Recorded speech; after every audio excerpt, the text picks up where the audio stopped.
Hello friends, Rohit है। आज हम लोग बहुत ही एक साइंस का इम्पॉर्टेंट टॉपिक को लेंगे।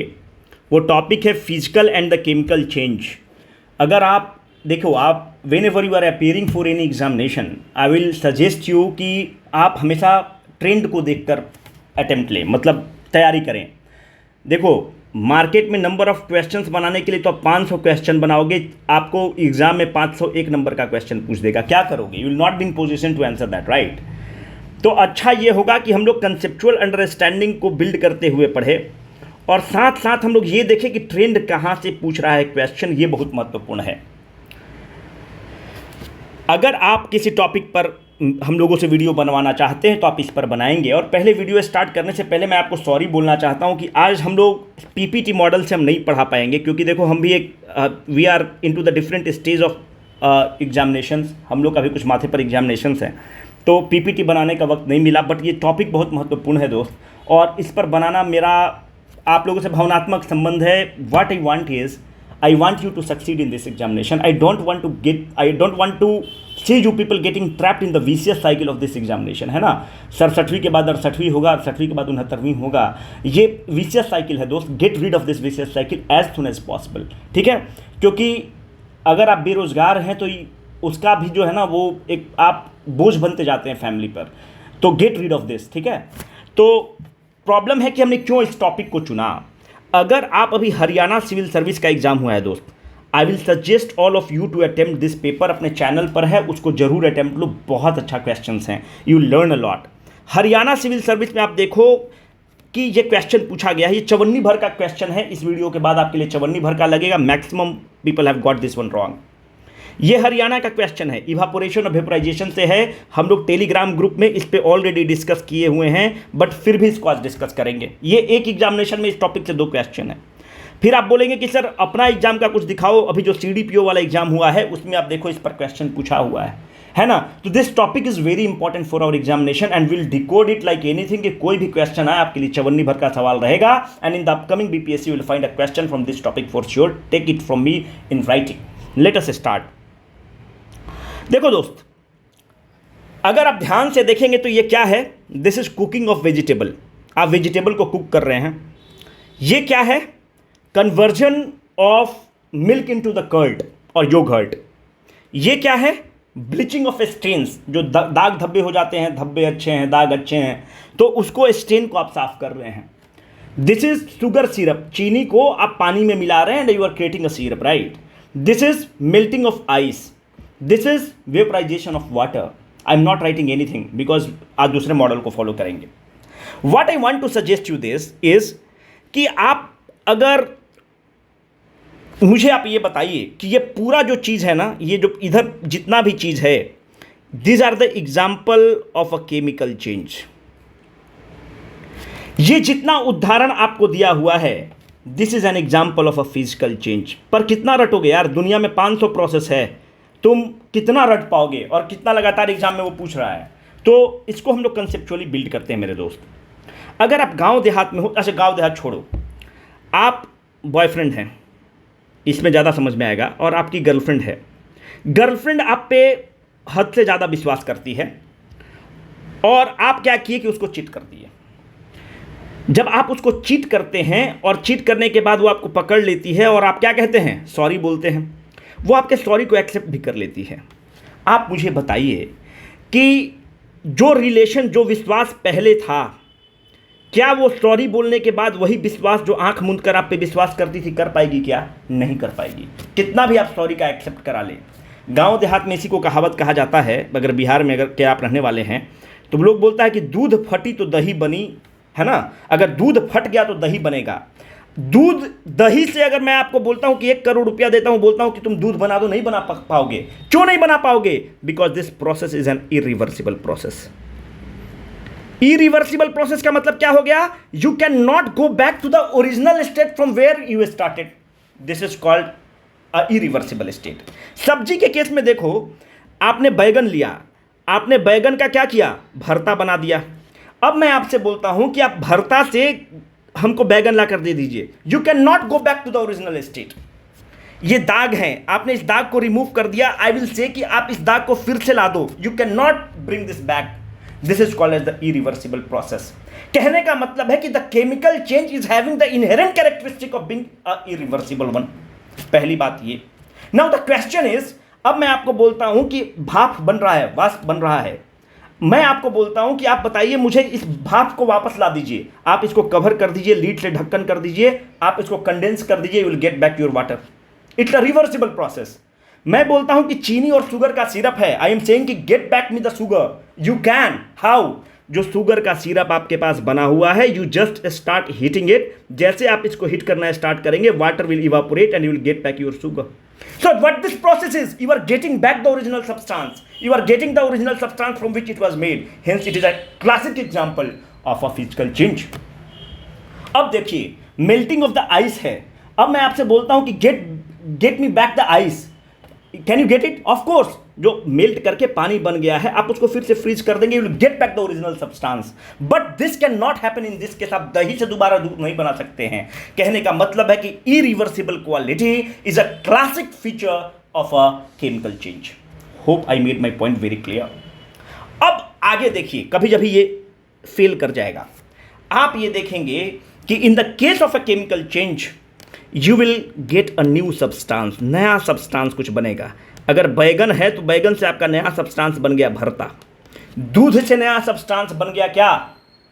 दही, नया सब्सटेंस है यार। भाप से फिर भाप ही बना, पानी से पानी ही बना, जो चीनी है बाद में फिर you will get back the sugar. तो कहने का मतलब है कि पहले आप पहला टेस्ट करिएगा कि इरिवर्सिबल है क्या। अगर उसमें कंफ्यूजन होगा तो देखिएगा कि कुछ नया सब्सटेंस बन रहा है क्या। तो अगर नया सब्सटेंस बन रहा है तो by default it will be a chemical change. अगर प्रोसेस रिवर्सिबल है तो it will be a physical change. If you are not getting a new substance, आपको नया सब्सटेंस नहीं मिल रहा है, it is an example of a physical change.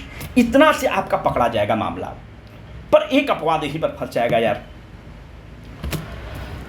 अभी आप देखिए कैंडल है, आप मुझे बताइए जो कैंडल जो है इसमें फिजिकल चेंज है कि केमिकल चेंज है?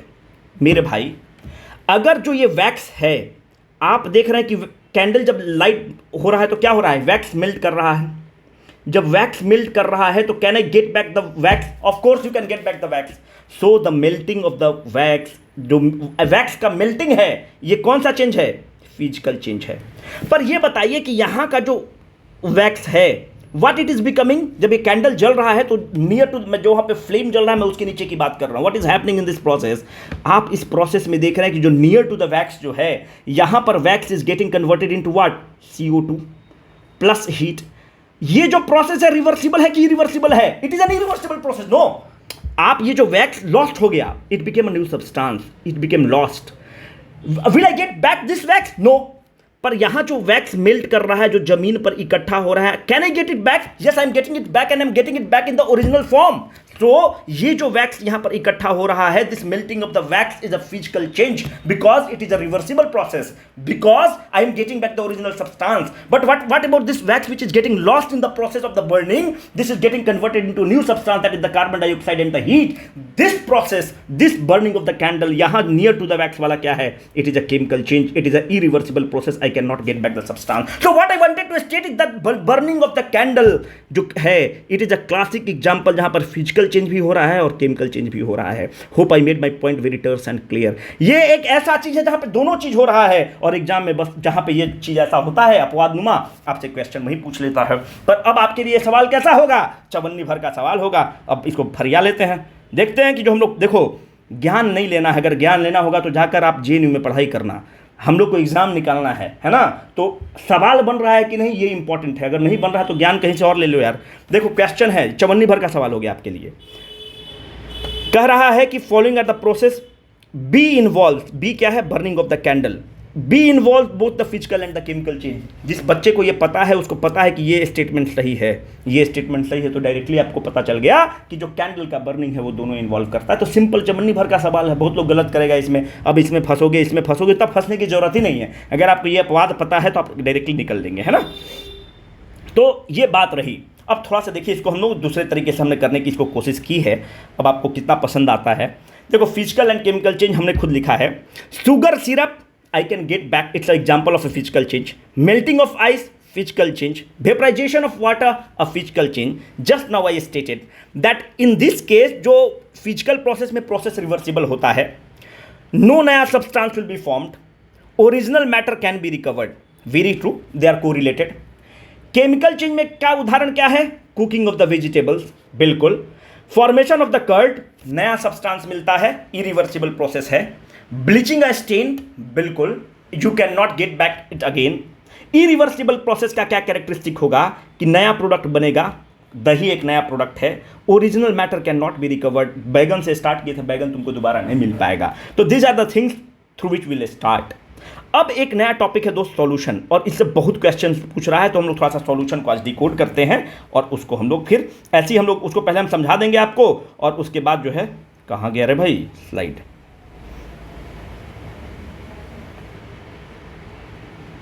कम ऑन, कहाँ गया?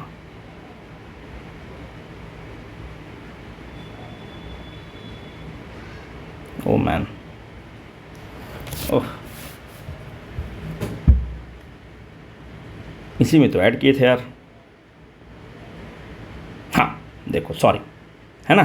सॉल्यूशन के बारे में हम लोग ध्यान से थोड़ा देखिए, इस पे क्वेश्चन लगातार पूछ रहा है, तो इसको हम लोग अच्छे से थोड़ा सा डिकोड करते हैं. देखो, सॉल्यूशन का जो सबसे इंपॉर्टेंट कैरेक्टरिस्टिक रहेगा दोस्त, हो क्या रहा है आज, सॉल्यूशन का जो सबसे इंपॉर्टेंट कैरेक्टरिस्टिक रहेगा दोस्त, साइज को हम लोग पहले देखेंगे. अगर आप सॉल्यूशन को देखेंगे ना, तो सॉल्यूशन में आप साइज को अगर आप देखेंगे, तो इसमें जो सॉल्यूट एडेड होता है, इसका यूजुअली साइज जो होगा वो लेस देन 1 नैनोमीटर होगा. What is 1 nanometre? 1 nanometre is 10⁻⁹ metre. अगर आप यूजुअल साइज देखेंगे तो आप देखते हैं कि 0.1 से लेके 1 नैनोमीटर के आसपास साइज होता है, but it size is less than 1 nanometre. तो साइज छोटा है तो क्या हो गया? जब साइज छोटा है तो अगर आप चाय पी रहे हैं, तो आप क्या पाएंगे कि चाय को जब आप छानते हैं तो चाय छन्नी में क्या बचता है? चाय पत्ती बच जाता है और नीचे चाय चला जाता है. जब साइज बहुत छोटा है तो आप उस चीज़ को फिल्टर कर पाएंगे क्या? बिल्कुल, आप उसका फिल्ट्रेशन पॉसिबल नहीं है. निकल जाएगा ना, आप जिसे छानेंगे तो निकल जाएगा. दूसरी बात, अगर आप देखेंगे, can you see that by your naked eyes? बिल्कुल भी आप नहीं देख पाएंगे, क्योंकि उसकी साइज बहुत सूक्ष्म है, बहुत छोटी है, तो you can not see it. अब देखो, ये मानते हैं कि आपका सॉल्यूशन है. सॉल्यूशन का सबसे अच्छा उदाहरण क्या है? पानी है. और उससे भी अच्छा उदाहरण रंगीन पानी है. रंगीन पानी समझ रहे हो ना? वैट 69 को पानी में मिला दो, ओल्ड मॉन्क को पानी में मिला दो. जो नहीं पीते पाते हैं उनके लिए ये सब दारू का है, ये सब सस्ता वाला दारू है ना, ठर्रा टाइप का है. सब सस्ता है पर चढ़ता बहुत अच्छा है ना. पैसा रहेगा तो बढ़िया पियोगे. तो अभी बेरोजगार हो तो यही से काम चल रहा होगा, है ना. हम समझ रहे हैं आपका दर्द, पर चढ़ता सही है. तो जब आप अल्कोहल को आप मिलाएंगे तो आप यहाँ पर एक टॉर्च लिए हुए हो, ठीक है. आप टॉर्च को जब आप हिट करेंगे तो आप देखेंगे कि यहाँ पर तो आपको लाइट दिख रहा है, पर यहाँ पर आपको लाइट नहीं दिखेगा, एब्सेंट होगा. यहाँ पर लाइट एब्सेंट होगा. क्यों एब्सेंट होगा, विल डिस्कस. और फिर यहाँ से आपको लाइट दिखना स्टार्ट होगा. आपको अभी कुछ नहीं समझ में आ रहा होगा, हमको पता है, पर अब बात मानिए. क्यों यहाँ पर एब्सेंट होगा? क्योंकि यहाँ पे जो पार्टिकल हैं बहुत छोटे छोटे. जब पार्टिकल बहुत छोटे छोटे हैं तो इस लाइट को ये स्कैटर नहीं कर पाएंगे, और हम लोग को जो विजिबिलिटी होता है वो स्कैटरिंग ऑफ लाइट के चलते होता है. अगर आपको पता हो कि अगर स्काई ब्लू क्यों है, स्काई ब्लू इसलिए है क्योंकि जो डस्ट पार्टिकल है वो स्कैटरिंग ऑफ द लाइट करता है. जो एटमॉस्फेयर में गैसेज हैं वो लाइट को स्कैटर करते हैं, और जब स्कैटरिंग ऑफ द लाइट होता है तो आपको जो एटमॉस्फेयर है, जो आसमान है, वो ब्लू कलर का दिखता है. That is a classic example of scattering of the light my friend. ये साइज इतना छोटा होता है सॉल्यूशन में कि they can not scatter the light. आपको बात समझ में आ नहीं रहा होगा. जब बात समझ में आ नहीं रहा होगा तो फिर हमको भी मज़ा नहीं आएगा ना आपको मज़ा आएगा. एक वीडियो देखो ध्यान से, है ना.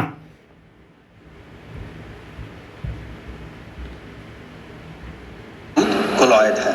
टिंडल इफेक्ट के लास्ट वीडियो में हमने यहाँ पर टिंडल इफेक्ट करवाया. देखो यहाँ पर लाइट नहीं दिख रहा होगा. पानी से जो लाइट इसमें लाइट दिख रहा है, इसमें नहीं दिख रहा. पाथ हमें नहीं दिख रहा, लेकिन डाइल्यूटेड दूध से जो लाइट पास कर रहा है उसका पाथ हमें दिख रहा है. ये हमने लास्ट वीडियो में देखा था. आज की इस वीडियो में हम लोग फिर से वीडियो को देखेंगे, है ना. फिर से आप वीडियो को देखिए, फिर से एक बार हम लोग वीडियो को देखेंगे, है ना. बहुत इंपॉर्टेंट चीज़ है. पानी है और ये है डाइल्यूटेड दूध. डाइल्यूटेड दूध कोलॉइड है. टिंडल इफेक्ट के लास्ट वीडियो में हमने यहाँ पर टिंडल इफेक्ट करवाया था. देखिए, पानी से जो लाइट पास कर रहा है इसका पाथ हमें नहीं दिख रहा, लेकिन डाइल्यूटेड दूध से जो लाइट पास कर रहा है उसका पाथ हमें दिख रहा है। ये हमने लास्ट वीडियो में देखा था। यहां तक आपको बात समझ में आ गया होगा। अब ध्यान से देखिए, मैं यही बोल रहा हूं कि यहां पर पार्टिकल का साइज इतना छोटा है कि ये स्कैटरिंग को नहीं करेगा। जब स्कैटरिंग को नहीं करेगा तो वहां पर विजिबिलिटी नहीं होगा। तो सॉल्यूशन का एक जो तीसरा इंपॉर्टेंट पॉइंट ये है कि ये लाइट को स्कैटर नहीं करेंगे। ये लाइट को स्कैटर नहीं करेंगे। क्या हो रहा है भाई? ये लाइट को स्कैटर नहीं करेंगे। कहने का मतलब है आप जब लाइट को पास करेंगे तो अब सॉल्यूशन में उसकी विजिबिलिटी नहीं रहेगी, मतलब यहां पर लगेगा कि लाइट ट्रेवल ही नहीं किया है, जैसा कि आपको वीडियो में हमने आपको दिखाया है। तो ये इसके कुछ क्लासिक एग्जांपल्स हैं और थोड़ा सा इसका हम लोग फैक्ट देख लेते हैं। अब देखो सॉल्यूशन के केस में, है ना। हाँ, अब ध्यान से देखो, सॉल्यूशन के केस का आप देखेंगे कि होमोजीनस मिक्सचर है। होमोजीनस मिक्सचर का मतलब है कि आप इतना अच्छे से घुल जाएगा। दारू को जब पानी में मिलाते हो तो आप सेपरेट कर पाएंगे क्या? दारू और पानी को एकदम एक दूसरे में आलिंगन कर लेता है, एकदम प्रेम कर लेता है ना, तो एकदम आलिंगन रहेगा। It will be a homogeneous mixture. Cold drink is an excellent example of a solution. So cold drink में क्या है? चीनी भी मिला हुआ है, कार्बन डाइऑक्साइड भी मिला हुआ है, दुनिया भर का पदार्थ मिला हुआ है। आप सेपरेट कर सकते हैं क्या? नहीं। अगर आप कोल्ड ड्रिंक को चाहे छन्नी में छानेंगे तो क्या उसके डिफरेंट कंपोनेंट सेपरेट हो पाएंगे क्या? नहीं। होमोजीनस है क्या? होमोजीनस मतलब एकदम एक दूसरे में घुल मिल जाना, है ना। तो एल्कोहल इन वाटर, बिल्कुल। एलॉयज के केस में अगर आप देखोगे कि ब्रोंज वगैरह जो है, ब्रास है, आप एलॉय वाले वीडियो में जाकर देखिएगा, they are made up of the, कोई कॉपर का बना हुआ है, कोई जिंक का कॉम्बिनेशन है, कोई टीन का कॉम्बिनेशन है। इनको भी आप सेपरेट नहीं कर पाएंगे, फिल्ट्रेशन से आप नहीं हटा सकते हैं। तो these are also an example of a solution in which solid is dispersed into solid. Solid solid में मिक्स्ड है and it is an excellent example of a solution. हवा बहुत अच्छा उदाहरण है यार। हवा में अगर आप देखेंगे कि हवा इज एन क्लासिक एग्जाम्पल, उसमें डिफरेंट पार्टिकल प्रेजेंट होते हैं और हवा में डिफरेंट गैसेज प्रेजेंट होते हैं और हवा is a classic example of a solution. अब होमोजीनस मिक्सचर होगा। साइज के बारे में हमने आपको बता दिया। साइज इतना छोटा है कि स्कैटरिंग नहीं होगा, यही बात इसमें लिखा हुआ है। When light will pass through it, its path will not be visible. जो हमने आपको अभी वीडियो में बताया कि जब यहां से लाइट पास होगा तो यहां पर आपको लगेगा कि लाइट एब्सेंट है, इसका पाथ ही आपको नहीं दिखेगा। Can not be seen by the naked eyes, बिल्कुल, because of the size. Solution can't be separated by the filtration. Size इतना छोटा है कि फिल्ट्रेशन से नहीं करोगे। और ये आप एग्जाम्पल को याद रखिएगा एंड आपके लिए सारा क्वेश्चन चवन्नी भर का रहेगा। Now the most important part is the कोलवैट। कोलवैट के बारे में खूब क्वेश्चन पूछ रहा है और कोलवैट को आज हम लोग बहुत अच्छे से डिकोड कर लेंगे। देखो कोलवैट के केस में क्या है ना,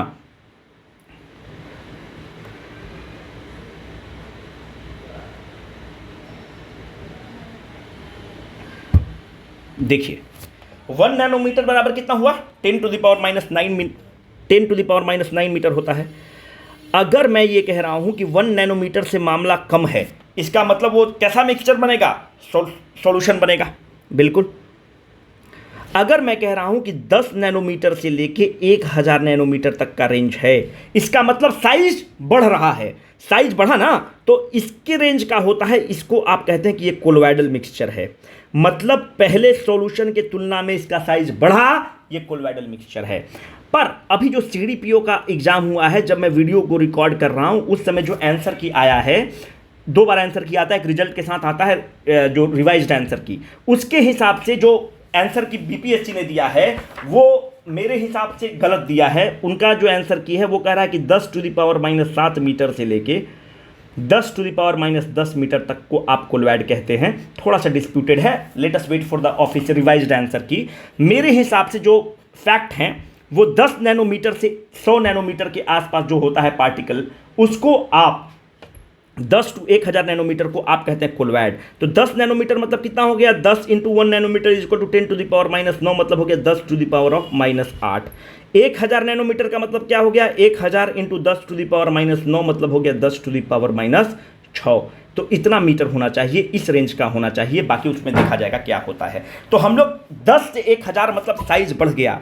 जब साइज बढ़ गया तो उसी वाला एरिया में अगर तुम मेरे भाई देखोगे कि जब इसमें आप लाइट को पास करेंगे, अगर आज अपलोड होने में इतना टाइम लग रहा है। अब आप इसको देखेंगे कि जब आप इसमें लाइट को पास कर रहे थे, जो वीडियो में आपने देखा, तो साइज इतना बड़ा है पार्टिकल का कि पार्टिकल स्कैटरिंग करना स्टार्ट कर देगा। और जब पार्टिकल स्कैटरिंग करना स्टार्ट करेगा तो कोलॉइड में आपको जो लाइट का पाथ है वो विजिबल रहेगा, आपको दिखने लगेगा, क्योंकि सॉल्यूशन की तुलना में इसका साइज बड़ा है। जब सॉल्यूशन की तुलना में इसका साइज बड़ा है तो आपको पाथ दिखेगा, और ये जो विजिबिलिटी है, जो स्कैटरिंग ऑफ द लाइट है, इसी को दोस्त तुम कहते हो Tyndall effect. And Tyndall effect is a property of colloid. अगर कोलॉइड की प्रॉपर्टी को चेक करना है तो उसको आप टिंडल इफेक्ट कहते हैं।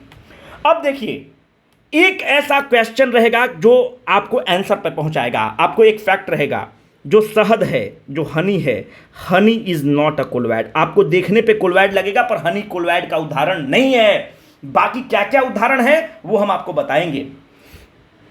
हनी क्यों नहीं है? हनी को अगर आप देखेंगे तो इसमें 17 से 20% पानी होता है, और हनी का मेन कंपोनेंट क्या है यार? सुक्रोज है, फ्रुक्टोज है, और बेसिकली कार्बोहाइड्रेट है। और ये आपस में इतने अच्छे से मिले रहते हैं कि ये होमोजीनस मिक्सचर रहते हैं। और हमको क्या आपको पता है कि टिंडल इफेक्ट अगर कोई चीज़ शो कर रहा है इसका मतलब वो कोलॉइड है, टिंडल इफेक्ट नहीं शो कर रहा है इसका मतलब वो कोलॉइड नहीं है। जब हम चीनी से जब लाइट को पास करते हैं तो हम देखते हैं कि लाइट यहाँ से इंटर किया, यहाँ से निकला, पर यहाँ पे उसका पाथ एब्सेंट होता है। इसका मतलब कि एक होमोजीनस मिक्सचर है। तो Honey is not an example of a colloid. अभी इस पे रिसर्च चल रहा है, कुछ लोग कहता है कि कोलॉइड है, पर हम लोग मान के चलेंगे कि Honey is not an example of a colloid. अब देखो, जो जो चीज़ आपको बताए हैं उसको थोड़ा सा हम नोट्स में जो बना हुआ है उसको कर लेंगे, तो हमको लिखना कम पड़ेगा और समझाना ज़्यादा रहेगा, तो ज़्यादा अच्छा रहेगा, है ना। आ जाओ प्रभु, इतना टाइम क्यों ले रहे हो। अब देखो, वही चीज़ लिखे हुए हैं दोस्त कि कोलॉइड का ये जो CDPO वाला आंसर की है उसके हिसाब से है, बाकी जो है हम आपको बता दिए। Smoke is an example of A colloid. Fog जो है, कोहरा होता है, वो उसका उदाहरण है। और बहुत बार आपसे ब्लड के बारे में पूछा है कि ब्लड क्या है, तो मेरे भाई याद रखना कि blood is a classic example of A colloid. Blood में WBC है, RBC है, दुनिया भर का चीज़ है, that is a classic example of A colloid. Toothpaste is a classic example of A colloid. Milk जो दूध है ये भी classic example of the colloid है। आइसक्रीम है, जेल पेन है, एटमॉस्फेयर जो है, यहां पर भी आपको कोलॉइड दिखेगा। क्यों atmosphere is an example of A colloid? आप देखिएगा कि अगर एक पतला सा होल है, मतलब रोशनदानी है, और आप यहां पर बैठे हुए हैं, ये आपका रूम है और रोशनदानी है, तो आपको यहां पर लाइट का विजिबल पाथ दिखता होगा। लाइट का विजिबल पाथ क्यों है? क्योंकि यहां पे जो डस्ट पार्टिकल है इनका साइज इतना बड़ा है कि इस पाथ को स्कैटर कर रहे हैं, और जब स्कैटरिंग ऑफ द लाइट होगा तो उसको आप टिंडल इफेक्ट कहते हैं। जो रोशनदानी से जो आता है लाइट, और वो जो आपको पाथ विजिबल होता है, वो कोलॉइड का प्रॉपर्टी है, और उसी जो पाथ को आप क्या कहते हैं? Tyndall effect. तो टिंडल इफेक्ट जो ही प्रॉपर्टी शो कर रहा है, इसका मतलब कि वो चीज़ कोलॉइड है। इस चीज़ को ध्यान रखिएगा। ये हमने आपको ध्यान करने के लिए आपको रख दिया है, एग्जाम में इसकी ज़रूरत पड़ेगी। हनी दे देगा, 2 मिनट के अंदर निकाल लीजिएगा। ये हनी आपका वाला हनी नहीं है, बाबू सोना वाला हनी नहीं है। वो आप सोच रहे हैं ना कि वो सब मत किया करो यार, हनी वनी, है ना। अब देखो, पैस्चुराइजेशन पे भी बहुत सारे क्वेश्चंस पूछ रहे हैं, तो आज पैस्चुराइजेशन को भी हम लोग थोड़ा सा डिकोड करेंगे। अब देखो दोस्त, पैस्चुराइजेशन के केस में क्या है ना कि 1864 में लुइस पैस्चर इसकी खोज करते हैं। ये जो पहली बार खोज करते हैं ना, ये दारू बदनाम कर दी जो गाना है वो दारू पर करते हैं। बोलते हैं कि दारू खराब हो जा रहा है। जब दारू खराब होता है तो दारू को प्रिजर्व करना चाहते हैं। दारू क्यों खराब हो रहा है? माइक्रोब्स आ जा रहे हैं। जब माइक्रोब्स आ जा रहे हैं तो दारू खराब करते हैं, उसको फर्मेंट कर दे रहे हैं। तो उसको सोचे कि माइक्रोब्स को कैसे किल किया जाए। तो माइक्रोब्स को किल करने के लिए क्या किए कि दारू को बहुत देर तक हीट किए, और हीट करने के बाद उसको अचानक ठंडा कर दिए। तो देखिए कि जो माइक्रोब्स है ये पगला गया कि हो क्या रहा है भाई, पहले हमको गर्म कर रहा है और फिर ठंडा कर रहा है। ये तो आपका घर में अगर आप ध्यान होगा तो पापा लतिया भी रहे हैं और उसके बाद चॉकलेट भी खिला रहे हैं, तो समझ में नहीं आता कि भाई बाप हैं कैसे आप। कभी मारते हैं, कभी चॉकलेट खिलाते हैं, तो समझ में नहीं आ रहा है माइक्रोब्स को। तो माइक्रोब्स का जो पैस्चुराइजेशन होता है, आप 63 डिग्री सेंटीग्रेड पे आप उसको 30 मिनट तक रखते हैं, और अचानक उसको सडनली 5 डिग्री सेंटीग्रेड पे कूल कर देते हैं कि ये 5 रहेगा, 4 रहेगा। कहने का मतलब है कि सडन कूलिंग रहेगा। ठीक है, सडन कूलिंग रहेगा। पैस्चुराइजेशन का टेक्निक है, सडन कूलिंग रहेगा। या फिर आप साइंटिस्ट देखते हैं कि या तो उसको 72 डिग्री सेंटीग्रेड पर रखो मात्र 15 सेकंड के लिए, और खट से उसको 4 डिग्री सेंटीग्रेड पर लेके चले जाओ। अब पैथोजेंस जो है, माइक्रोब्स हैं, इनको पता ही नहीं चल रहा है कि भाई ये मेरे साथ हो क्या रहा है। अभी कभी गर्म करके हीट दे रहा है और एक बार एकदम कूल कर दे रहा है। तो जितने भी माइक्रोब्स हैं, in that case those microbes fail to survive, वो सर्वाइव नहीं कर पाते हैं। और जब माइक्रोब्स मर जाएंगे तो जो केमिकल प्रोसेस कर रहे थे, जो दूध को दही बना रहे थे, वो नहीं हो पाएगा, है ना। तो जो भी आपका अमूल का दूध आता है, मदर डेयरी का दूध आता है, सुधा का डेयरी आता है, वो पैस्चुराइज्ड मिल्क होता है। जब पैस्चुराइज्ड मिल्क होता है तो ये टेम्परेचर को जरूर याद रखिएगा, एग्जाम में आपसे यही पूछेगा, ये रहेगा या ये रहेगा, दोनों में से कोई रहेगा। और अपने पास ई ऑप्शन है, इसलिए हम दोनों आपको दिए हुए हैं कि तुरंत हिट कर लीजिएगा, है ना। तो आप उस प्रोसेस में क्या करते हैं कि पैथोजेंस को समझ में नहीं आता और पैथोजेंस मर जाता है। ये जो पैथोजेंस है, जिसको आप माइक्रोब्स भी बोलते हैं, इसके स्टडी को क्या कहते हैं? इसके स्टडी को मेरे दोस्त माइक्रोबायोलॉजी कहते हैं। This is called the microbiology. और जो माइक्रोबायोलॉजी है, जो इसका स्टडी है, the father of the microbiology is Leeuwenhoek. और लिविनहॉक ही जो बैक्टीरिया को भी डिस्कवर करते हैं, बैक्टीरिया की भी खोज करते हैं। अब एक चीज़ आप बताइए कि किसका किसका आप पेस्चुराइजेशन कर सकते हैं? दूध का कर सकते हैं। आप देखते हैं कि टेट्रा पैक में जूस आता है ना, ट्रॉपिकाना का आता है, दुनिया भर का आता है। वो जूस क्या होता है? पेस्चुराइज्ड होता है। दारू पे ही तो स्टार्ट हुआ है। तो आपसे अगर क्वेश्चन पूछता है कि पहली बार किसके लिए किया गया, दारू के लिए किया गया, बाद में भी extrapolated it to the milk. तो इससे ज़्यादा क्वेश्चन आपसे नहीं पूछेगा। बाकी जो भी क्वेश्चन आएगा चवन्नी भर का रहेगा दोस्त, और कुछ भी नहीं रहेगा, सब चवन्नी भर का क्वेश्चन रहेगा। अब जो हम लोग सबसे इंपॉर्टेंट फैक्ट को लेंगे वो है बॉइलिंग पे, क्योंकि बॉइलिंग पे लगातार क्वेश्चन पूछ रहा है। और बॉइलिंग को मैकेनिकल इंजीनियरिंग में हम लोग यार बॉइलिंग को खूब पढ़ते हैं, है ना। There is a difference. तो उस पर तो हम आपको बहुत डिटेल में पढ़ाना चाहते हैं बॉइलिंग को, इसीलिए इसको हम थोड़ा सा जल्दी जल्दी ख़त्म किए, है ना। अब देखो बॉइलिंग का फील लेना है आज, है ना, थोड़ा सा इसको हो जाए, उसके बाद थोड़ा सा टाइम लग रहा है इसको, है ना। वो स्लाइड नहीं है ना, और हम वाईफाई ऑफ करके रखे हुए हैं तो इसलिए भी दिक्कत हो रही है। हाँ, अब देखो इवापोरेशन और बॉइलिंग में अंतर क्या है। अभी आपको एक क्वेश्चन आया था ना कि इवापोरेशन और बॉइलिंग में अंतर क्या है। देखो इवापोरेशन जो दोस्त है ना, वो किसी भी टेम्परेचर पे हो सकता है। 10 डिग्री पे हो सकता है, 20 डिग्री पे होगा, 30 डिग्री पे होगा, किसी भी टेम्परेचर पे होगा। बॉइलिंग एक फिक्स टेम्परेचर पे होगा। जैसे वाटर का बॉइलिंग 100 डिग्री सेंटीग्रेड पर होता है, तो फिक्स टेम्परेचर पे होगा। इवापोरेशन किसी टेम्परेचर पे होगा। अब आपको फील नहीं आ रहा होगा।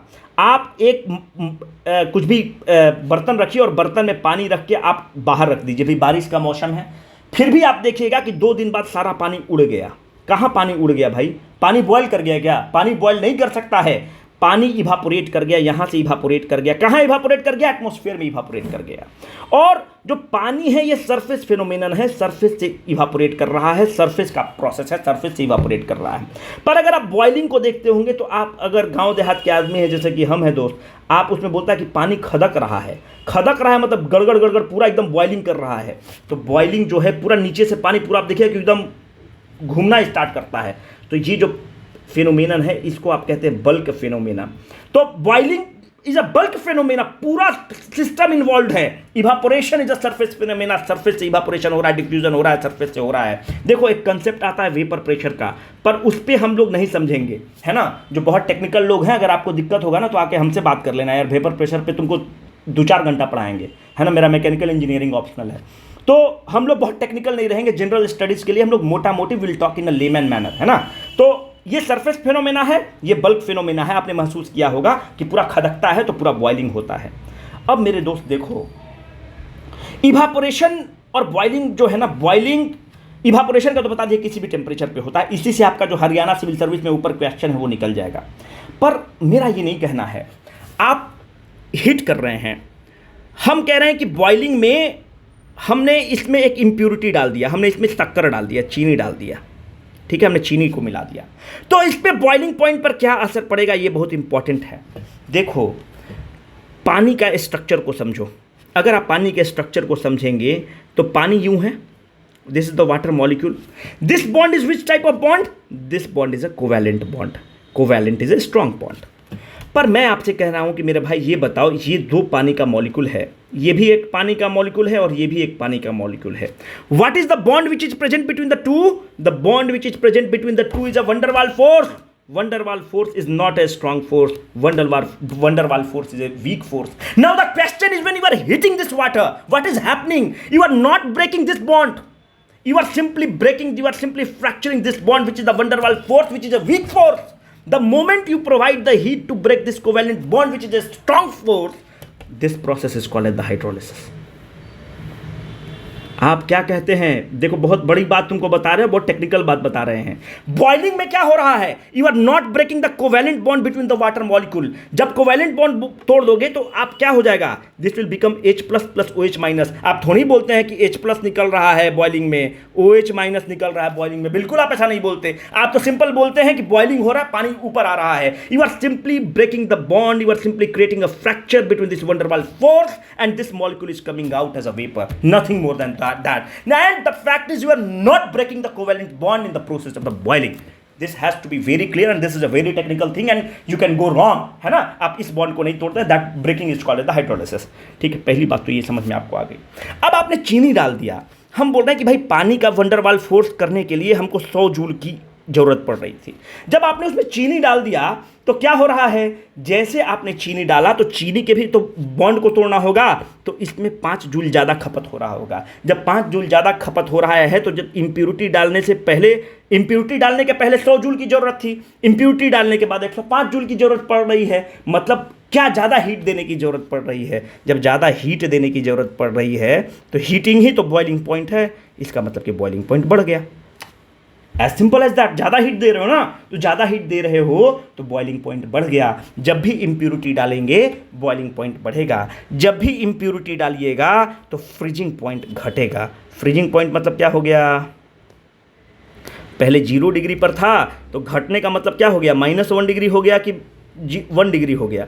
अब कॉमन सेंस लगाना है ना, बहुत लोग इसमें भी कंफ्यूज करेगा। हम बोल रहे हैं कि बॉइलिंग पॉइंट पहले 100 डिग्री पर बॉयल हो रहा था, बॉइलिंग पॉइंट चीनी डालने के बाद आप देखेंगे कि 105 डिग्री सेंटीग्रेड पर बॉयल हो रहा होगा। क्यों? क्योंकि आपको एक हीट की जरूरत पड़ेगी जो शुगर के भी बॉन्ड को तोड़ेगा। और फ्रीजिंग पॉइंट में आप देखेंगे कि उसका फ्रीजिंग पॉइंट घट जाएगा मेरे दोस्त, उसका फ्रीजिंग पॉइंट घट जाएगा due to the addition of the impurity. इससे ज़्यादा हम नहीं एक्सप्लेन कर पाएंगे। अब देखो, what is the effect of the boiling point on the, boiling point का इफेक्ट क्या होगा। आप धरती पर हैं, ये एटमॉस्फेयर वाला जाकर वीडियो देख लेना। हम बोल रहे हैं कि मानते हैं कि हम ट्रोपोस्फेयर में हैं, तो ट्रोपोस्फेयर कितना तक होता है, 0 से 18 किलोमीटर के आसपास होता है। यहाँ पर तुम चल गए बराबर की पहाड़ी पर, बराबर की पहाड़ी कहाँ है, बिहार में। तुम यहाँ पर चले गए तो तुम यही आदमी हो दोस्त, तो तुम्हारे ऊपर एयर का कॉलम कितना है, एयर का दाब कितना है, इतना हवा आपके ऊपर दबाव लगा रही है। आप इतना बड़े हैं तो इतना दबाव लगा रही है। यही आप यहाँ पर हैं तो आप पर हवा कितना दबाव लगा रही है। आप मुझे इसकी पूरी इजाज़त देंगे कि मैं आपको ये बता सकूं कि आप पर इतना कॉलम ऑफ एयर का दाब लग रहा है। जब इतना कॉलम ऑफ एयर का आप पर दाब लग रहा है तो आप इसकी भी इजाज़त फिर मुझे देंगे कि साहब ये बताइए कि इतना कॉलम ऑफ एयर का आप पे ज़्यादा दाब लग रहा है जब आप धरती पर हैं, जब आप मुजफ्फरपुर में हैं, जब आप पटना में हैं, और जब आप बराबर पहाड़ पे चल गए तो इतना ही हवा का दाब है। इसका मतलब कि जब भी हाइट बढ़ेगा, जब भी आप एलिवेशन पर जाएंगे तो प्रेशर क्या होगा, प्रेशर कम होगा। यहाँ तक आप सहमत होंगे। इतना कॉलम का प्रेशर लग रहा है और इसमें आप देखेंगे कि इतना हवा का दाब लग रहा है, प्रेशर लग रहा है। देखो, प्रेशर कुछ नहीं है, फोर्स बाय एरिया होता है प्रेशर। अगर तुम एरिया को 1 मान लोगे तो प्रेशर को तुम फोर्स से इक्वेट कर रहे हो। जब भी हम प्रेशर बोल रहे हैं तो फोर्स की बात कर रहे हैं। मोटा मोटी आप ये समझिएगा कि हम यूनिट एरिया मान के चल रहे हैं। नहीं समझ में आ रहा है तो कोई दिक्कत नहीं है भाई।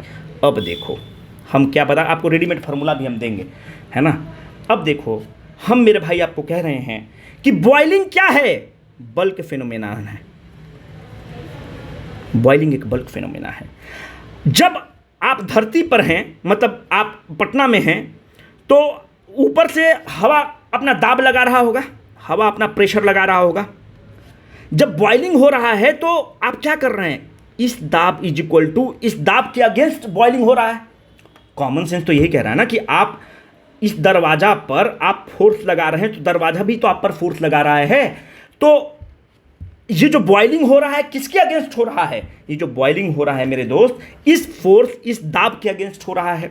तो जब आप एटमॉस्फेरिक प्रेशर पर हैं, जब एक मतलब P बराबर 100 एटमॉस्फेयर, जो भी आप एटमॉस्फेरिक प्रेशर पर हैं, जब 25 degree centigrade of atmospheric pressure पर हैं, जिसको आप मोटा मोटी 100 किलो पास्कल बोलते हो। एटमॉस्फेरिक प्रेशर 101 होता है पर आप 100 किलो पास्कल मान लीजिए। तो ये दोनों बराबर हो रहा है, तो मानते हैं कि आपको 100 जूल का हीट की जरूरत पड़ी। सहमत? आप बराबर की पहाड़ी पर चल गए। जब बराबर की पहाड़ी पर चल गए मेरे भाई, तो क्या हो रहा है, दाब बढ़ा कि कम हुआ, दाब बढ़ा। इसी दाब के खिलाफ तो इसको ऊपर जाना है। इवापोरेशन जो बॉइलिंग हो रहा है, जो वाष्प बन रहा है, इसी दाब के खिलाफ तो हो रहा है, कोई ना कोई प्रेशर या फोर्स के खिलाफ ही तो काम कर रहे हो। तो अब देखो, जब ऊपर गए तो पहले मानते हैं कि दाब कितना लग रहा था, 10 न्यूटन का लग रहा था, न्यूटन पर मीटर स्क्वायर लग रहा था। अब जब ऊपर तुम चले गए तो तुम्हारे ऊपर मात्र 8 न्यूटन पर मीटर स्क्वायर लग रहा है, इतना ही आप पे ऊपर दाब लग रहा है। तो इसको इवापोरेट करने के लिए, इसको बॉयल करने के लिए, फेज चेंज करने के लिए यहाँ पर 100 जूल की ज़रूरत थी। तो यहाँ पर आप मुझे बिल्कुल इजाज़त देंगे कि सर ऊपर दाब कम है, उसी के खिलाफ इसको वेपर बनना है, तो 80 जूल में आपका काम हो रहा होगा। बिल्कुल आप इसकी इजाज़त देंगे। जब 80 जूल में आपका काम हो रहा होगा तो आप नहीं कह सकते हैं कि बॉइलिंग पॉइंट क्या हो गया, घट गया। जो बॉइलिंग पॉइंट 100 डिग्री पर यहाँ पर वाष्प बन रहा था, अब वहाँ पर 80 डिग्री बराबर पहाड़ पर 80 डिग्री सेंटीग्रेड पर भाप बन रहा होगा। अब देखिए, अगर प्रेशर, ठीक है, अगर तो इस चीज को आप ध्यान में रखेंगे, प्रेशर घटा तो heat needed to balance that pressure is less, तो बॉइलिंग पॉइंट क्या हो जाएगा, घट जाएगा। तो एलिवेशन पे आप देखेंगे कि at the higher elevation the boiling point is less, तो इस चीज को ध्यान रखिएगा। तो हम लोग कुछ इसको रिलेशन बना सकते हैं क्या। अब आप देखिए, प्रेशर को हम अगर बोलते हैं कि directly proportional to the boiling point, ये सही स्टेटमेंट होगा क्या, बिल्कुल हो जाना चाहिए। प्रेशर घटा, बॉइलिंग पॉइंट घटा, और यही होता है कि हायर एलिवेशन पर, ये आप रिलेशन याद रखिएगा। प्रेशर डायरेक्टली प्रोपोर्शनल का मतलब ये होता है, अगर हम बोलते हैं कि प्रेशर जो है inversely proportional to the boiling point, इसका मतलब होगा कि बॉइलिंग पॉइंट बढ़ेगा तो प्रेशर घटेगा, अगर बॉइलिंग पॉइंट घटेगा तो प्रेशर बढ़ेगा। तो ये डायरेक्ट रिलेशन का ये मतलब होता है और इनडायरेक्ट रिलेशन का वो मतलब होता है। अब देखो, तुम्हारे लिए नोट रेडी होगा, उसको आप देख लीजिए बॉइलिंग पॉइंट के बारे में। If we add the impurity to the solvent, generally its boiling point tend to increase, why, some energy is absorb by the new impurities. बिल्कुल आप मुझे इसकी इजाजत देंगे, हमने एक्सप्लेन किया है। Impurities decreases the freezing point, have explain this. At the higher elevation boiling point घट जाएगा। क्यों, हायर एलिवेशन पे क्या हो रहा है, प्रेशर, हम आपको भी बताएं कि प्रेशर कॉलम कम हो जाएगा और प्रेशर का डायरेक्ट रिलेशनशिप बॉइलिंग पॉइंट से है, तो बॉइलिंग पॉइंट भी घट जाएगा। इससे बाहर कुछ भी क्वेश्चन नहीं आएगा मेरे दोस्त। और ऊपर जितने क्वेश्चंस हैं उसको अटेम्प्ट लीजिएगा, और आपका क्वेश्चन नंबर जो आप कमेंट सेक्शन में हमें उत्तर देंगे, उसके लिए मैं आपको ये बता रहा हूँ कि आप 1 2 3 करके उत्तर दीजिएगा, है ना। ये आपके लिए क्वेश्चन नंबर 1 रहेगा, इसका उत्तर आप देंगे। ये क्वेश्चन नंबर 2 रहेगा, इसका उत्तर देंगे। और क्वेश्चन नंबर 3 के लिए भी आप छोड़ दीजिए। क्वेश्चन नंबर 3 का तो हम बता दिए कि क्या उत्तर दिया हुआ है, तो क्वेश्चन नंबर 1 का बताइएगा कमेंट सेक्शन में कि क्या उत्तर है। क्वेश्चन नंबर 2 का कमेंट सेक्शन में बताइएगा कि क्या उत्तर है, और PDF को हम टेलीग्राम ग्रुप में डाल देंगे। उम्मीद करते हैं कि ये टॉपिक पसंद आया होगा। नहीं पसंद आया होगा तो बताइएगा कि इसको और कैसे इंप्रूव कर सकते हैं। Signing off.